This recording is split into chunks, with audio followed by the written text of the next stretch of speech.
Hello friends, welcome to my Pacific wall. Friends, Utpanna Ekadashi का व्रत 11 दिसंबर शुक्रवार को है। तो चलिए आज हम उत्पन्ना एकादशी की कथा सुनते हैं।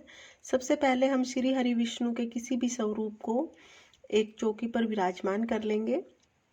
यहाँ पर हमने चौकी ली है। ये चौकी मेरे पास सजी हुई है पहले से ही। अगर आपके पास चौकी सजी हुई ना हो तो आप सिंपल चौकी लें और उस पर कोई भी लाल या पीले रंग का कपड़ा बिछा लें। उसके बाद आप श्री कृष्ण जी के किसी भी स्वरूप को विराजमान करें या विष्णु भगवान का या श्री कृष्ण जी का कोई भी फोटो लगा लें। मेरे पास ये बाल गोपाल श्री कृष्ण जी हैं, तो मैं इनको ही विराजमान कर लूँगी यहाँ पर। तो मैंने यहाँ पर बाल गोपाल श्री कृष्ण जी को विराजमान कर लिया है, इनके छोटे से स्वरूप को। और यहाँ पर मैंने भगवान जी को नहला धुलाकर अच्छे से उन्हें नए वस्त्र पहनाकर विराजमान किया है। अब हम भगवान जी को फूल अर्पित करेंगे।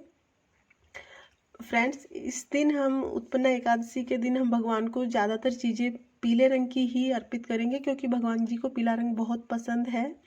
और यहाँ पर मैंने टीके के लिए भी पीली हल्दी का हल्दी का इस्तेमाल किया है। आप चाहें तो सिंदूर का भी इस्तेमाल कर सकते हैं, लेकिन अगर आप हल्दी का इस्तेमाल करेंगे, हल्दी का टीका लगाएंगे तो श्री हरि विष्णु भगवान को ज़्यादा पसंद आएगा। और इसके बाद हम एक दिया जला देंगे, जैसा कि हर एक पूजा में हम जलाते हैं। तो यहाँ पर हम घी का दिया जला देंगे और फिर हम पानी लेंगे, 1 लोटा जल लेंगे हम। और उसके बाद इस दिन हम भोग भी भगवान जी को फलों का ही लगाएंगे, अन्न का भोग नहीं लगाते हैं हम, क्योंकि एकादशी का जो व्रत किया जाता है ये फलाहार व्रत किया जाता है। इस दिन अन्न नहीं खाया जाता है और हम अपने ठाकुर जी को भोग भी इस दिन फलों का ही लगाते हैं, फलाहार कराते हैं हम इस दिन भगवान जी को भी। तो चलिए, इस तरह से मैंने आपको सिर्फ ये वही चीज़ें बताई हैं जो बहुत ज़रूरी हैं। इसके अलावा आप सामग्री यथासंभव ले सकते हैं, जो भी आपका मन करे, और धूप दीप से आप पूजा करें। तो फ्रेंड्स, इस दिन हम सुबह जल्दी उठते हैं, सूर्योदय होने से पहले हम उठते हैं और नहा धोकर हम ये पूजा करते हैं। और जो उत्पन्ना एकादशी उस दिन हम श्री कृष्ण भगवान की पूजा करते हैं और इस दिन कथा कहते हैं। तो चलिए मैं आपको कथा सुना देती हूँ। सतयुग में एक बार मुर नाम का एक दैत्य था। उसने देवताओं को बहुत ज़्यादा परेशान कर रखा था और देवताओं को सभी को परास्त कर दिया था। तो जब मुर नाम के दैत्य ने सभी देवताओं को परास्त कर दिया, तो उसके बाद सभी देवता भगवान शंकर की शरण में गए और उन्होंने भगवान शंकर से मुर नामक दैत्य को मारने की प्रार्थना की। भगवान शंकर ने उन्हें कहा कि इस समस्या का समाधान तो भगवान विष्णु ही कर सकते हैं। तो उन्होंने सभी देवताओं को भगवान विष्णु के पास भेज दिया। सभी देवताओं ने भगवान विष्णु की स्तुति की और भगवान विष्णु ने सभी देवताओं की स्तुति से प्रसन्न होकर सभी राक्षसों को मार दिया। लेकिन जब वो सभी दैत्यों का वध कर रहे थे, उस टाइम पे मुर नाम का जो दैत्य था वो वहां से भाग गया और भागकर कहीं छिप गया। इसके जाने के बाद श्री हरि विष्णु भगवान बद्रिका आश्रम में गए और बद्रिका आश्रम में जाकर वो आराम करने लगे। भगवान को आराम की मुद्रा में देखकर मुर राक्षस वापिस आया और वह विष्णु भगवान को मारने के लिए आगे बढ़ा। तभी विष्णु भगवान के शरीर से एक कन्या उत्पन्न हुई और उस कन्या ने मुर राक्षस को मार दिया।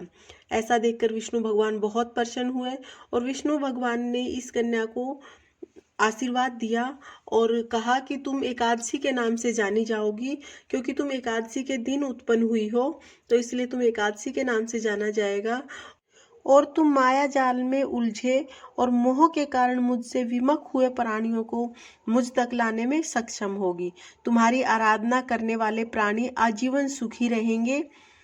तो इस तरह से श्री हरि भगवान विष्णु ने एकादशी को आशीर्वाद दिया। और इसीलिए कहते हैं कि वर्ष में 24 एकादशी में से यही एकादशी ऐसी होती है जो सबसे ज़्यादा महत्वपूर्ण होती है। और फ्रेंड्स, अगर आप एकादशी का व्रत शुरू करना चाहते हैं तो उत्पन्ना एकादशी सबसे अच्छी होती है व्रत शुरू करने के लिए। यानी कि अगर आप उत्पन्ना एकादशी के व्रत शुरू करते हैं तो ये बहुत ही फलदायक होता है। तो अगर आपने सोचा हुआ है कि आप एकादशी के व्रत शुरू करेंगे तो ये सबसे अच्छा टाइम है, आप उत्पन्ना एकादशी के दिन शुरू कर सकते हैं। और ये व्रत आपको फलाहार ही करना है, इस दिन आपको अन्न नहीं खाना है। और अगले दिन द्वादशी को आपको अन्न खाना है और अन्न का दान करना है। और अगर आप एकादशी को दान करना चाहते हैं तो एकादशी को आप अन्न का दान ना करें, फ्रूट फल मतलब फल फ्रूट या बाकी किसी भी चीज़ का दान करें, लेकिन अन्न का दान इस दिन नहीं किया जाता है।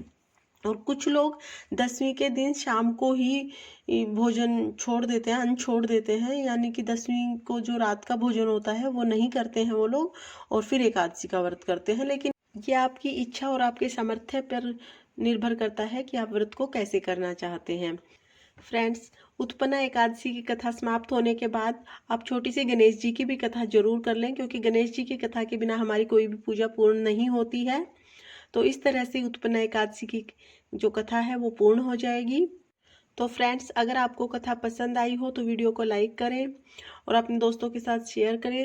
हो सकता है कि ये उनके लिए बहुत यूजफुल हो। और अगर आप पहली बार मेरे चैनल पर वीडियो देख रहे हैं तो सब्सक्राइब जरूर करें और बेल आइकन को भी हिट कर दें। राधे राधे।